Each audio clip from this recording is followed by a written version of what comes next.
Welcome back to another video, and today we are joined with some Honda royalty.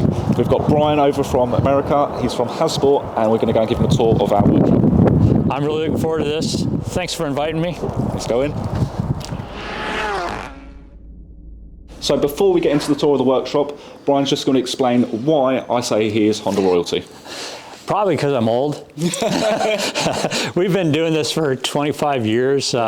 We started off actually as a Honda salvage yard many years ago, and we were racing Hondas, had a little 89 hatch I was racing, and people were coming to us for performance, and the engine swap thing was just starting to get to be a deal. So we were talking to a few companies and ordering parts from them, and they just didn't seem to be taking it serious. It would take us months to get parts, so one day my brother said, we're in the mount business. So we started designing engine mounts, and the rest they say is history, but we've just been slowly building up our business for the last 25 years, having fun. Okay. So really having fun. About, yeah. Yeah, exactly.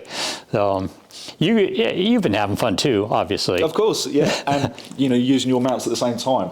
So it all kind of adds up and makes for that enjoyable drive. Yeah, I appreciate that. So you say it started off with these? So the business started on these, the FK2, that came out in Europe and Asia in 2015. So we got a good head start on developing on the K20C1. So we worked with quite a few companies in bringing out new products, intercoolers, intakes, exhausts. And then obviously once the FK8 came out into America and the rest of the world, it blew up for us from there. Yeah. There's a lot more products coming out, and then obviously through the website we were supplying a lot more people. So yeah, market's really taken off, and then adding to that, we've got the FL5 now as well. Yeah. So this is kind of a special car you have right here. Why don't you tell me a little about this one right here? Okay, so this was a car built by Honda UK. So it's a factory race team called Synchro Motorsport, and they built the car as in their spare time. It was all voluntary, and they were given a budget from Honda to then go and race this car. So they raced this in 24-hour race series, Brit car, and various others. Obviously, once the factory closed down, a few things became available. Oh, okay. We've used one of the Venturi Yaris intakes just because it was a bigger pod, and the overall look more than anything on that, because we know that the Venturi intake works very well for us in the last race series, so we stuck with it on the intake tube there, but just changed the actual filter itself. Obviously, it's using your mounts. Yeah. Which have been solid for us. They worked last time round, so we just continued using those as well. Fantastic. And then the main changes that we made to the car was the aero. So this is an M&M body kit from Japan. It's a lot wider, clearly, and then we put that together with the Desmond Regamasters just to fill the arches and make it look a bit more complete. Is this splitter something that you developed? Splitter is effectively a homemade splitter. Okay. We bought brackets to mount it off of a USA crash bar, and then it's just a wooden splitter with canards on the side of it. But it takes the weight. You can stand on that, and it's not going to go away. It's not going to go away. No, not at all. It does. I find that the homemade splitters work best. They're easier to replace when you break them. Yeah, when you break them, which happens. Yeah. Look inside. It's a full cage. It's got fast fuel system, air jacks. It runs a full Motec. Left-hand drive? Left-hand drive, yeah. I can only presume, and the only reason I believe that is that it was the car they just picked off the production line. Got it. They had access to them. So. Yeah. Compare these two chassis. Yeah. And obviously, these aren't built to the same level, but I'm sure you've had a couple that were built fairly extremely. I mean, these are still a very good, capable car. For me personally, this outperforms the FK2 quite easily, purely because of the rear suspension. It's an independent rear suspension, whereas that's a fixed beam. Right. Yeah. Interesting. I always thought the FN2 was basically a Honda CRZ. So it's the only difference being came with a K20, slightly larger, that type of thing. Yeah. I'd be interested to see what the suspension looks like on the underside of this. I'd really be interested in that. Ryan's actually fitting rigid collars on this at the minute. Okay. So I'll have that up in the air, and you can have a good look around that one. Great. Excellent. All right. You have this car. Yeah, I think that they did a really nice job with this car. Have you had a chance to drive it much on the street? A little bit. I've got probably 1,000 miles on the car now. Okay. So I've done a fair bit. I've got to grips with it. Very good. Handles very well. You can notice all those little improvements that Honda have done throughout the FK8 platform onto this. Even like I said before about coming down, moving over to the 265 tyre, just the way it's so slick through the gears as well. There's a lot of small upgrades that all add up We've got our own seat covers in there, which have been extremely popular. We had so many back orders for those just because of how well they'd sold in the FK8 and the FK2. They're just a good solid cover that protects the seats. And when you've got these nice red seats in these, you want to make sure they're nice. Yeah, I have to be honest, I think that the seats are super comfortable in this car. Yep. And I actually drove one of these. Honda had one. Yep. And I just thought they were beautiful. Do you notice these were a little bit tighter? Yeah. Yeah, so they're slightly narrower in the FK2 than this the one FK8. my son preferred. He didn't like that one so much. He's a little bit larger than I am. Okay, sorry. So, so how's this one interior-wise? I mean, I like the new interior on this. I think the, whatever you want to call the control unit for the entertainment center is much, much better. It's got that ledge that you can rest your hand on. Yeah, it feels a lot more simple inside. It feels a lot more simple. Driver and focused. a few knobs here, rather than very easy to use, and it's, like I say, very driver focused. You've got what you need in front of you, no distractions.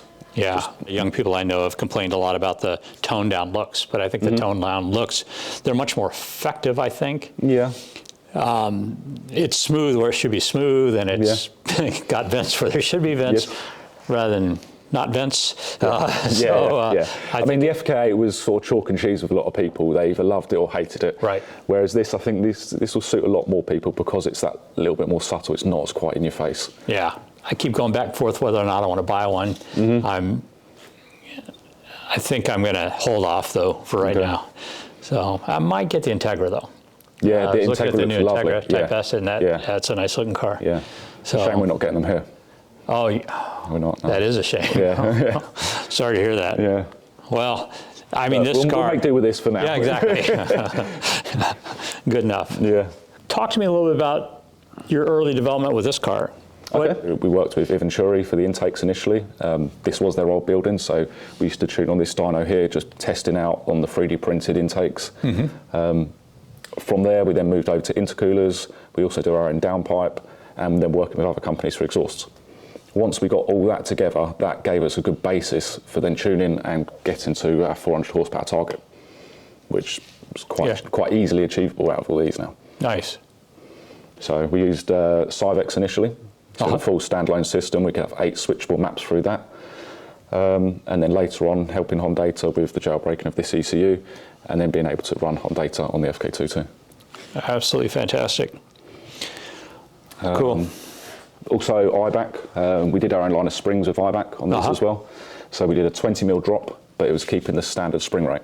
So we wanted to still be able to utilise the R+ function, where we could then increase the dampening force, and then still having it nice and supple for road use. Did you change any progressiveness on the spring or anything? No, it was still the same progressiveness across the spring. Okay. But just, it lowered centre of gravity and changed the look. That was one of the problems I found with this, was when we lowered it, all of a sudden it didn't seem to have the travel that we really needed. It would have been nice to have a shorter shock along to go with the slightly lowered car. But the problem is then you don't get the adjustability of the suspension, which was kind of a drag. Yeah.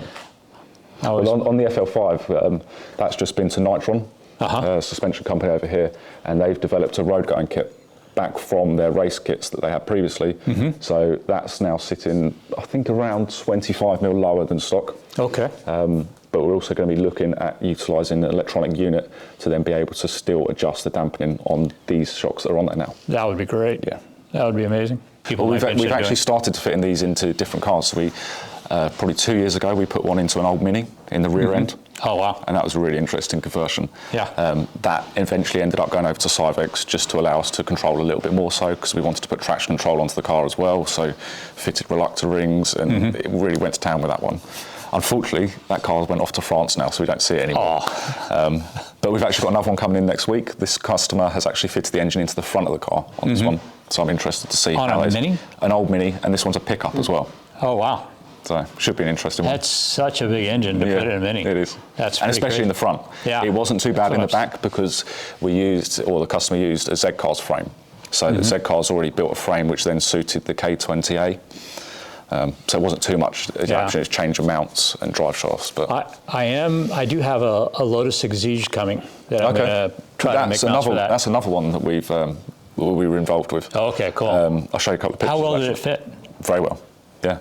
Well, I guess I'm going to have to do the kit then. It has to be the later S2 Exige. Okay, I think that's what I have coming. Yeah. So I actually bought myself an Elise a few years ago in the view that we could ditch the old Rover K series and try and do this, and then I found out the engine blade was just too small for it. It has to be an Exige. Yeah.